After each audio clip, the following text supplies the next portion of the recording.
بسم اللہ الرحمن الرحیم۔ کتاب اصول دین صفحہ نمبر 78 ہے۔ تنبیہات۔ پچھلی نشست میں ہم نے یہ دیکھا تھا کہ حدیث کی بنیادی طور سے دو قسمیں ہوتی ہیں، ایک حدیث مقبول، ایک حدیث غیر مقبول۔ جو مقبول ہوتی ہے نا، اس کے اندر سے پھر ایک صحیح ہے، ایک حسن ہے اور ایک مرسل ہے۔ اور جو غیر مقبول ہے پھر اس کی دو قسمیں، ایک موضوع ہے، ایک ضعیف ہے۔ اب آج کی نشست میں ہم یہ دیکھیں گے کہ ضعیف حدیث جو ہوتی ہے وہ کیا ہر حال میں ایسی ہوتی ہے کہ اس کو کبھی بھی قابل قبول نہیں بنایا جا سکتا، یا اس میں کچھ گنجائش ہوتی ہے اس بات کی کہ وہ بھی معتبر ہو جائے۔ تو اس سلسلے میں کچھ اصول ہیں جو یہاں ہم دیکھیں گے انشاءاللہ۔ پہلی تنبیہ، وعلیکم السلام۔ ایک حدیث جو سند یعنی خبر دینے والوں کے سلسلے کے اعتبار سے بظاہر ضعیف معلوم ہوتی ہو، مندرجہ ذیل وجوہات سے صحیح کے درجے کو پہنچ جاتی ہے۔ مثلا نمبر ایک وجہ یہ ہو سکتی ہے کہ مجتہد وہ آدمی ہوتا ہے جو جس کو قرآن و سنت پر کمانڈ حاصل ہوتی ہے، حدیث اس کے سامنے ہوتی ہے، قرآن اس کے سامنے ہوتا ہے، اور اللہ نے اس کو بہت اعلیٰ درجے کا دماغ دیا ہوتا ہے۔ اصل اجتہادی صلاحیت تو دماغ ہے، ورنہ تو کمپیوٹر کے پاس قرآن حدیث تو ہم انسان سے زیادہ ہے۔ اسے مجتہد نہیں کہتے بلکہ اس کو ایک اعلیٰ ہے وہ تو مجتہد وہ ہوتا ہے جس کو سینس بہت اعلیٰ درجے کی ہوتی ہے، اس کے پاس جینیس قسم کا آدمی ہوتا ہے وہ۔ مجتہد جب کسی حدیث سے استدلال کرے، یعنی جب اس کو دلیل بنائے، تو اس حدیث کو دلیل بنانا اس حدیث کو صحیح کہنا شمار ہوتا ہے۔ ٹھیک ہے، وجہ یہ ہے کہ اگرچہ مجتہد نے یہ وضاحت نہیں کی کہ حدیث کے صحیح ہونے کی کیا وجہ ہے، لیکن جب وہ واقعی مجتہد ہے تو یہ تو نہیں ہو سکتا کہ وہ محض ضعیف حدیث سے استدلال کرے، بلکہ یہ بات یہ ہوگی کہ مجتہد کی اپنی تحقیق میں وہ ضعیف نہ ہوگی، یعنی اس کو اس حدیث کا جو طریق پہنچا ہوگا، یا اس کو اس طریق پر جس طریقے سے اطمینان ہو، اس نے کہا یہ حدیث ٹھیک ہے، یعنی یہ تو نہیں ہو سکتا نا کہ وہ ضعیف ہو اور پھر دو نمبری کر رہا ہو، نعوذ باللہ، ورنہ اس کو ہم نے مجتہد ہی کیوں مانا بھائی۔ ٹھیک ہے، المجتہد اذا استدل بحدیث کان تصحیحا له التحریر لابن حمام۔ اچھا جی،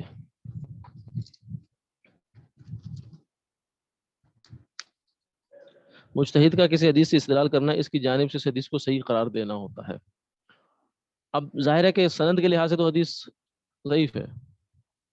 آج کل جو ہو رہا ہے وہ یہ ہو رہا ہے کہ ضعیف اور صحیح حدیث کے نام پر ایک بہت بڑی ایک تحریک چل رہی ہے سوشل میڈیا پر، کہ یہ ضعیف ہے، یہ صحیح ہے، یہ ضعیف ہے، یہ صحیح ہے۔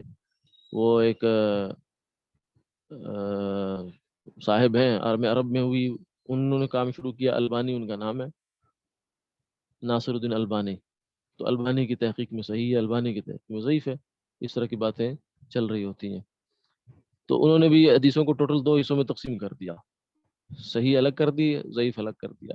اور یہ بظاہر تو بڑا اچھا کام ہوا، لیکن حقیقت میں اس کام کے اندر کئی سقم ہیں، کئی خرابیاں ہیں اس کے اندر، ٹیکنیکل مسٹیکس ہیں، جس میں ایک یہ ہے کہ وہاں جو صحیح اور ضعیف کا کام ہوا وہ صرف سند کی بنیاد پر ہو رہا ہے، اور سند میں سے بھی صرف رجال کو دیکھ کر۔ ٹھیک ہے، حالانکہ سند کے اندر صرف رجال نہیں دیکھے جاتے، بلکہ یہ بھی دیکھا جاتا ہے بعض دفعہ ایسا ہوتا ہے کہ جو چین میں 5 راوی آ رہے ہیں نا، وہ راوی ٹھیک ہے اپنی جگہ، لیکن محدث کو پھر بھی اس حدیث کی صحت پر اطمینان نہیں ہوتا، وہ کہتا ہے نہیں اس میں کوئی مسئلہ ہے، اس لیے میں اس حدیث کو صحیح نہیں سمجھتا۔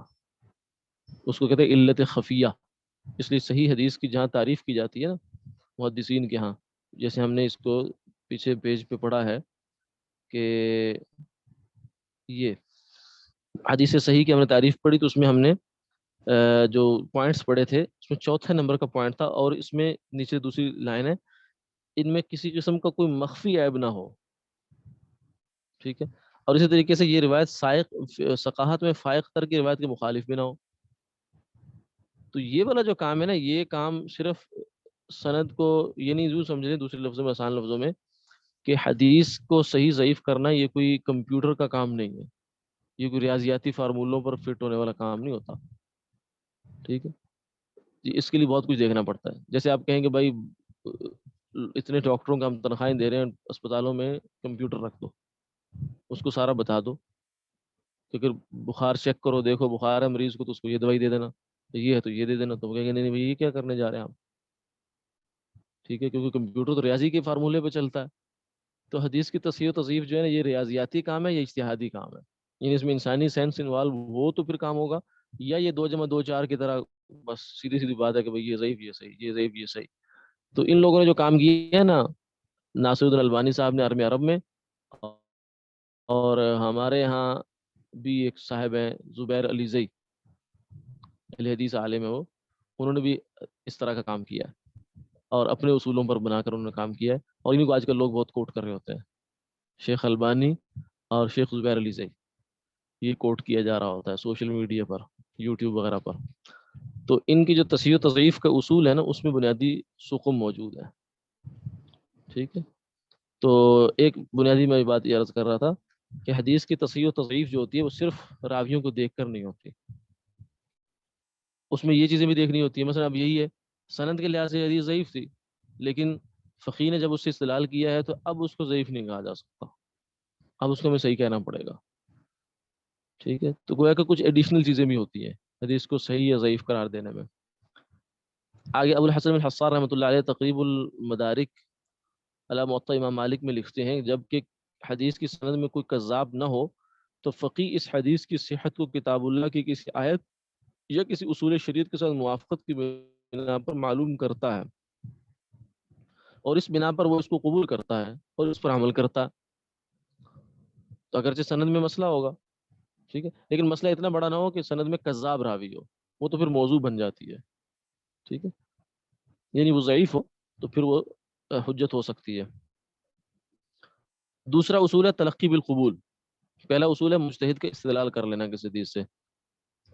جب علماء نے اس حدیث کی تلقی بالقبول کی ہو، یعنی اس کو حدیث ضعیف ہے مگر علماء نے اس کو قبول کیا ہے، یعنی اس کو قبول کیا خواہ قول سے یا عمل سے، بلکہ ایسی حدیث تو متواتر کے معنی میں ہوتی. علماء سے مراد بڑے درجے کے علماء، آج کل کے ہماری سطح کے لوگ نہیں مراد اس سے، ہم لوگ تو نچلی سطح میں آتے ہیں. علامہ ابن عبد الرحمۃ اللہ علیہ، جو عبد البر رحمۃ اللہ علیہ، جو کہ مالکی فقیر اور محدث ہیں، انہوں نے امام ترمذی رحمۃ اللہ علیہ کی یہ بات نقل کی کہ حدیث البحر هو الطہور ماؤہ، ایک حدیث ہے سمندر کے پانی سے طہارت حاصل کی جا سکتی ہے. اس حدیث کو امام بخاری رحمۃ اللہ علیہ نے صحیح کہا ہے، اگرچہ دوسرے محدثین نے اس جیسی سند کی تصحیح نہیں کرتے. دیکھیں نا، سند ایک ہے، یہاں بھی آپ کو وہ پوائنٹ سمجھ میں آ جائے گا. امام بخاری کہہ رہے ہیں صحیح، دوسرے محدثین کہتے ہیں نہیں. تو اگر سند کے راویوں کا جو ہے نا بس ڈیٹا نکال کر اس کو 2+2=4 کرنے سے کا نام ہی حدیث کو صحیح کرنا ہے، تو یہ اختلاف کیوں ہو رہا ہے؟ امام بخاری بول رہے ہیں صحیح ہے، دوسرے محدثین کہہ رہے ہیں صحیح نہیں ہے. اور پھر فرمایا کہ میرے نزدیک یہ حدیث صحیح ہے، کیوں کہ علماء نے اس کی تلقی بالقبول کی ہے. امام ترمذی نے یہ بات نقل کی ہے اور ان سے عبد البر نے یہ نقل کی ہے. اچھا جی، دوسرا اصول یہ ہو گیا. تو اس کا مطلب ہے کہ اور بھی وجوہات ہوتی ہیں سند کے سوا، صرف سند ہی کسی حدیث کو صحیح قرار دینے یا ضعیف قرار دینے کا مدار نہیں ہوتی. بعض دفعہ ایسا بھی ہوتا ہے کہ سند بالکل ٹھیک ہوتی ہے لیکن حدیث قابل قبول نہیں ہو رہی ہوتی. کیوں؟ اس لیے کہ جو محدث ہوتا ہے وہ کہتا ہے اس میں گڑبڑ ہے بھائی، یہ متن ٹھیک نہیں ہے. نام اگرچہ ٹھیک آ رہے ہیں لیکن کہیں نہ کہیں سے کوئی فیک انٹری ہو رہی ہے، کیونکہ ریزلٹ ٹھیک نہیں آ رہا. پروسیس بھی دیکھا جاتا ہے، رزلٹ بھی دیکھا جاتا ہے. تو پروسیس کو دیکھ کر رزلٹ کو میچ کیا جاتا ہے اور رزلٹ کو دیکھ کر پروسیس کو بھی جسٹیفائی کیا جاتا ہے. تو یہ سب چیزیں اس طرح کی دیکھی جاتی ہیں اس میں. اچھا، تیسرا پوائنٹ جو ہوتا ہے جس سے ایک ضعیف حدیث قوی ہو جاتی ہے وہ ہے اسناد کی کثرت، سندیں زیادہ ہو جائیں اس کی. جب ضعیف حدیث متعدد طریقوں سے وارد ہو تو مجموعہ کی وجہ سے وہ حسن درجے تک پہنچ جاتی ہے اور حجت بن جاتی ہے. ٹھیک ہے جی.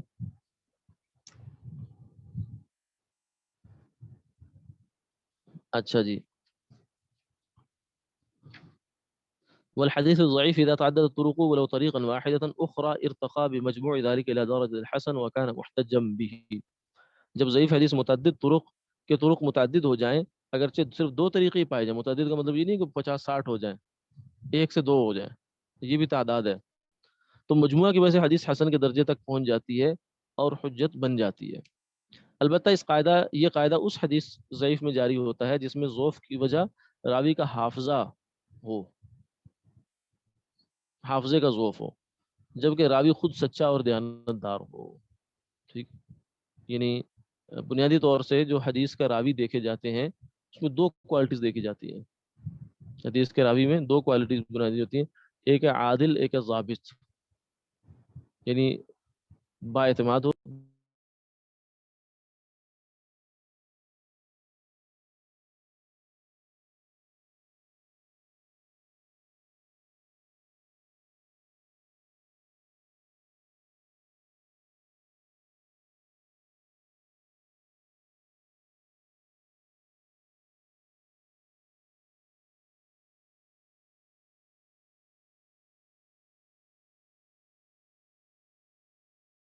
تو پھر وہ 2 حدیثوں کی وجہ سے اس میں وہ نہیں آئے گا، یعنی وہ حسن نہیں بنے گی، حجت نہیں بنے گی۔ لیکن اگر حافظے کی وجہ سے، میموری کی وجہ سے مسئلہ آیا، تو میموری کی وجہ سے جو مسئلہ ہے وہ دوسرے راوی کے آنے سے ہمیں یہ اتنا پتہ چل گیا کہ بھائی وہ اس نے ٹھیک ہی کہا ہے، اگر اس نے غلط کہا ہوتا تو یہ راوی دوسرا جو حافظے والا یہ ٹھیک، یہ غلط، یہ نہ ایسے کہتا۔ ٹھیک ہے، تو وہ تائید ہوگی دونوں کی مل کر آپس میں۔ دوسری تنبیہ، حدیث یا راوی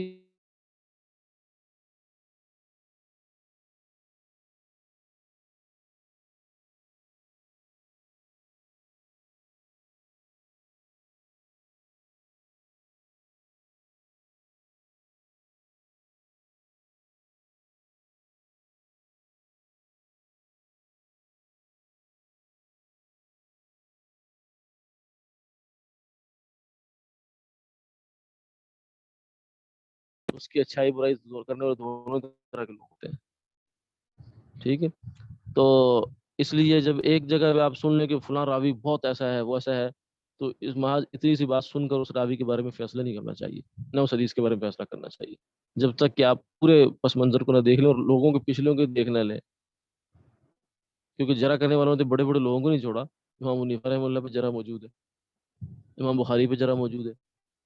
جرا کا مطلب ہوتا ہے اس کو وہ کرنا، ڈی ویلیو کرنا ہے اس طرح کا، یعنی یہ کہنا کہ نہیں نہیں یہ حدیث میں اس کی معتبر نہیں ہے، یہ راوی ٹھیک نہیں ہے، جرا کا مطلب یہ ہوتا ہے۔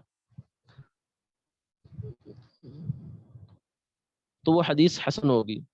اذا كان الحديث مختلفا فيه صحه وحسنه بعض وضعفه اخر فهو حسن، كذا اذا كان الراوي مختلفا فيه وثقه بعض وضعفه بعض فهو حسن الحديث۔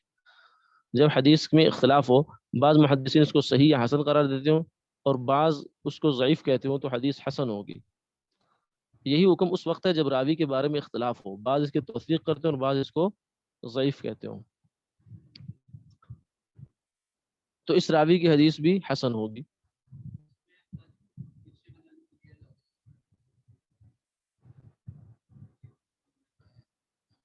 جی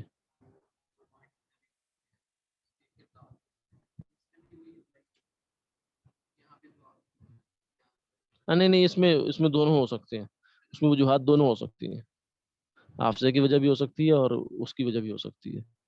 یعنی اصل میں ہوتا ہے یہ نا کہ جو لوگ کہہ رہے ہیں کہ یہ بندہ کریکٹر لیس ہے، دوسرے کہہ رہے ہیں نہیں بندہ بالکل ٹھیک ہے، تو جھوٹی بیوٹی بات تو اچھے لگے آدمی کے بارے میں مشہور ہو جاتی ہے۔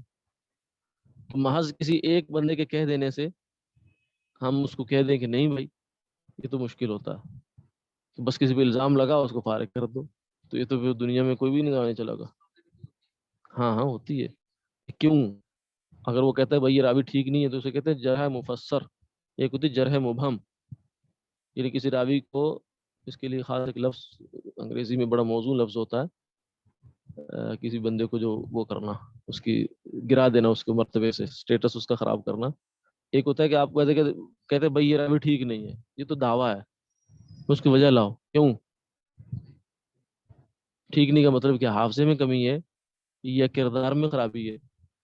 ٹھیک ہے، اچھا کردار میں خرابی ہے تو پھر وہ کیا خرابی ہے وہ بتاؤ نا، جھوٹ بولتا ہے، نماز نہیں پڑھتا، ٹھیک ہے، یا اور کیا مسئلہ ہے اس کے اندر، وہ بتاؤ ذرا۔ ہم ویسے ہی دعویٰ کر رہے ہیں تو اس کا تو دعوے کا کیا اعتبار؟ دعویٰ تو کوئی بھی اٹھ کر کہہ دیتا ہے. صبح شام ہم کتنے دعوے سنتے ہیں اپنے بارے میں، ہمارے بارے میں لوگ دو دو طرح کی رائے دے رہے ہوتے ہیں. کوئی کہتے ہیں بڑے اچھے آدمی ہیں، کوئی کہتے ہیں بڑا گندا آدمی ہے بھائی. ٹھیک ہے، تو ایسے تھوڑی ہوتا ہے. اچھا جی، تیسری تنبیہ اس میں جو ہے نا، ابھی اس نسخے میں یہ بات لکھی بھی نہیں ہے، لیکن بہرحال یہ بات ذہن میں رکھ لینی چاہیے کہ حدیث کی صحت اور ضعف کا دار و مدار کسی کتاب میں ہونے پر نہیں ہوتا بلکہ سند پر ہوتا. ٹھیک ہے، کسی کتاب میں حدیث ہو تو اس سے حدیث کا پایا اونچا ہو جاتا ہے، یہ کوئی بات نہیں ہے. ٹھیک ہے، اصل بات یہ ہوتی ہے کہ حدیث کی سند دیکھی جاتی ہے، اور سند بھی صرف ایک انیشیل وہ ہوا ہے، اور سند کے بعد بھی چیزیں دیکھی جاتی ہیں جو کہ ابھی ہم دیکھ ہی رہے ہیں. ٹھیک ہے، حافظ ابن حجر رحمۃ اللہ علیہ محدثین بڑے محدث ہیں، وہ لکھتے ہیں فقد قررنا ان المدار الحديث الصحيح على الاتصال واتقان الرجال وعدم العلل. ہم یہ بات ثابت کر چکے ہیں کہ حدیث کے صحیح ہونے کا دار و مدار سند کے متصل ہونے پر، یعنی چین مکمل ہو، اور راویوں کے ضبط و حافظے پر، اور کسی علت خفیہ سے خالی ہونے پر ہے. یعنی کسی حدیث کی صحت، یعنی گویا کہ دوسرے لفظ میں اب یوں کہیں، اس کو میں مثال سے سمجھاتا ہوں کہ ہمارے ہاں جو مشہور ایک حدیثوں کی درجہ بندی کی جاتی ہے نا کتابوں کے لحاظ سے، سب سے اوپر بخاری ہے، پھر مسلم ہے، یا بخاری مسلم دونوں پیرالل ہیں. اچھا، پھر اس کے بعد ابو داؤد نسائی ترمذی ہے. اچھا، پھر اس کے بعد ابن ماجہ ہے، پھر یہ باقی حدیثیں کتابیں آتی ہیں. تو اس لیے عین ممکن ہے کہ یعنی بخاری حدیث کی ساری حدیثیں ابن ماجہ کی ساری حدیثوں سے بہتر نہیں ہیں. ٹھیک ہے، اس لیے عین ممکن ہے کہ ابن ماجہ میں ایک حدیث ہو اور سند کے لحاظ سے بخاری کی حدیث سے زیادہ مضبوط ہو. ٹھیک ہے، تو یہ بالکل ممکن ہے. یہ نہیں ہے کہ بس جیسے قرآن پاک میں الف لام سے لے کر ناس کی سین تک ہر چیز جو ہے نا وہ سب سے افائق ہے، ایک ایک لفظ اس کا باقی حدیث سے اوپر ہے. ایسا نہیں کہ بخاری کا ایک ایک لفظ جو ہے وہ ابن ماجہ سے اوپر ہے. نہیں، یہ بات نہیں ہے، کیونکہ حدیث کا مدار ہے سند پر، اور سند بخاری کی سندیں بھی ضعیف تو نہیں ہوں گی، علماء نے اس کو لکھا ہوا ہے، لیکن یہ ہے کہ پھر آگے صحیح ہونے میں بھی تو درجہ بندی ہوتی ہے. یہ آپ مان لیجیے کہ بھائی میرے پاس بخاری کی حدیث ہے لہذا میری دلیل مضبوط، یہ نہیں کہہ سکتے آپ. وہ کہ میرے پاس ابن ماجہ کی حدیث ہے لہذا میری دلیل کمزور، نہیں، یہ کوئی بات نہیں. دیکھا جائے گا کہ حدیث کی سند کیا ہے. محض کتاب میں ہونے سے اس کے زیادہ مضبوط ہونا یا زیادہ کمزور ہونے کا فیصلہ نہیں ہو سکتا. یہ بھی ایک آج کل فنومنا چل رہا ہے، لوگ کہتے ہیں بخاری سے دلیل دو. دلیل صحیح ہونی چاہیے. یہ جو سلیکٹڈ قسم کی دلیل مانگنا یہ تو ہٹ دھرمی ہوتی ہے. اگر آپ عقل کی دنیا میں جائیں نا تو ہٹ دھرمی ہے. سلیکٹڈ دلیل مانگنا، خاص اسپیشل دلیل مانگنا. مثلا ایک آدمی عدالت میں جا کے دعویٰ کرتا ہے کہ اس بندے نے میرے پیسے دینے ہیں. ٹھیک ہے، عدالت کہتی ثبوت، مدعی سے ثبوت مانگا جاتا ہے. مدعی نے اس کی تحریر دکھا دی، کہتے یہ تحریر کا میں نہیں مانتا، یہ تو اسٹامپ پیپر پہ لکھی ہوگی پھر مانوں گا میں. اس کو کہ اسٹامپ پیپر والی لے کے آیا. ٹھیک ہے، تو یہ ایک خاص، یا کہے کہ بھائی میں اس تحریر کو نہیں مانتا، یا اس نے گواہ پیش کر دیے، جو مدعی ہے اس نے دو گواہ پیش کر دیے.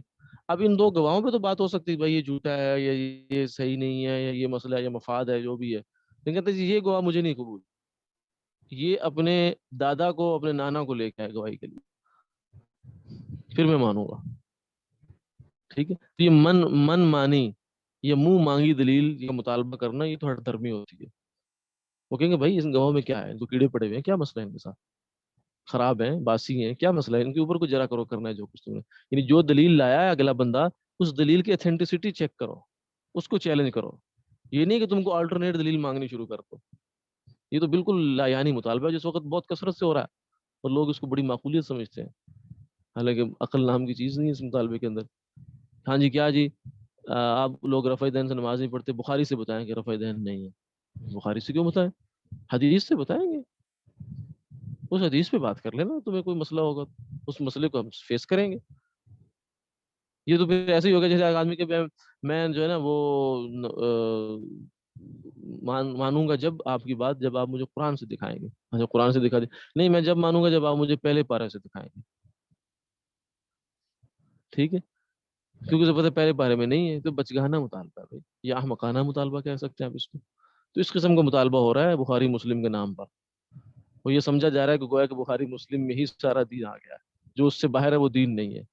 یہ بڑی خطرناک بات ہے, اسی کے اوپر ذرا بات آ جائے گی. جی وہ یہی ہے, اوپر بخاری مسلم ہے, نیچے یہ چار ہیں.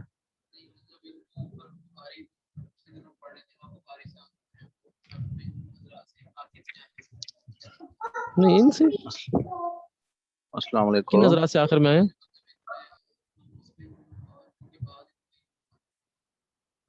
نہیں, امام مسلم اور بخاری تقریباً معاصر ہی ہیں. ہاں جی. جی آن لائن سوال ہے, فرمائیں. جی اس میں کچھ چیزیں آپ سے معلوم کرنی ہے. فرمائیے. ایک تو یہ کہ جس طرح یہاں پہ اس میں لکھا گیا ہے کہ بھئی کوئی حدیث جو ہے وہ متعدد طریقوں سے وارد ہو تو پھر وہ حسن کے درجے تک پہنچ جاتی ہے اور حجت بن جاتی ہے. تو اس میں حجت جی کا مطلب کیا ہے کہ حجت بن جاتی یعنی ہے اس یعنی کو کہ آپ ہم پیش کیا کر اس سکتے سے ہیں, اس کو آپ پیش کر سکتے ہیں اپنی دلیل کے طور پر, آپ اس پہ عمل کر سکتے ہیں. نہیں لیکن اس میں یعنی کہ کچھ احکام شرعی ہوتے ہیں جو ہم اخذ کرتے ہیں قرآن و حدیث سے, تو کن جی احادیث میں سے ہم حکم شرعی نکال سکتے ہیں اور کن احادیث کو صرف حسن یہاں سے تک قبول کر حسن سکتے حسن حسن سے نکال سکتے ہیں.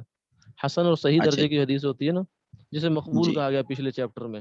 مقبول سے استدلال ہو سکتا ہے ہر طرح کی بات پر, احکام میں بھی ہو سکتا ہے اور فضائل میں بھی ہو سکتا ہے. ضعیف سے یہ ہوتا ہے کہ صرف فضائل میں اور مناقب میں ہو سکتا ہے, احکام میں نہیں ہو سکتا.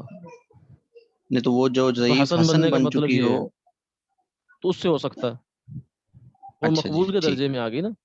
آپ اگر جی چیپٹر دیکھیں نا, جو ہمارا خبر واحد کی اقسام جہاں پڑھی گئی 77 صفحہ ہے, اس پر حدیث کی بنیادی طور سے دو کے درجے کیے گئے, مقبول غیر مقبول. تو یہ جو مقبول کا مطلب ہے, یہ تینوں قسمیں وہ ہیں جن سے آپ احکامات میں استدلال کر سکتے ہیں. یعنی یہ حدیث کا بالکل پایا اعلیٰ پایا ہے. آپس میں تو ان کی درجہ بندی ہو سکتی ہے, لیکن ایک درجے میں یہ متفق ہیں تینوں, یعنی یہ حجت ہے. جی ایک اور چیز آپ سے تھوڑی سی معلوم کرنی, کیونکہ وہ دو مختلف جی ٹرمنالوجیز فرمائیں. یہاں پہ یوز ہوئی ہیں. ایک یہ کہ مجتہد کا لفظ یوز ہوا ہے, دوسرا یہ کہ فقیہ کا لفظ یوز ہوا ہے. تو ان میں کوئی فرق ہے یا ہم ایک کے بدلے دوسرا جی استعمال فرق کرتے ہوتا ہیں؟ ہے, فرق ہوتا ہے, فرق ہوتا ہے. مجتہد تو خاص ہوتا ہے, فقیہ عام ہوتا ہے. یعنی جو بھی مجتہد ہوگا فقیہ تو ضرور ہوگا. جیسے جو بھی جو جنرل ہوگا وہ فوجی تو ہوگا, ٹھیک ہے, لیکن ہر فوجی جنرل نہیں ہوگا. تو فقیہ جو ہے وہ مفتی بھی ہو سکتا ہے, اور فقیہ مجتہد بھی ہو سکتا ہے. مجتہد وہ ہوتا ہے جو براہ راست قرآن و سنت کو سامنے رکھ کر اس پہ غور و خوض کرتا ہے, اور جو اس سے نچلے لوگ ہوتے ہیں پھر وہ اسی کی تحقیق کو سامنے رکھ کر پھر آگے کام کو بڑھاتے ہیں. ٹھیک ہے جی. جزاک اللہ. اچھا,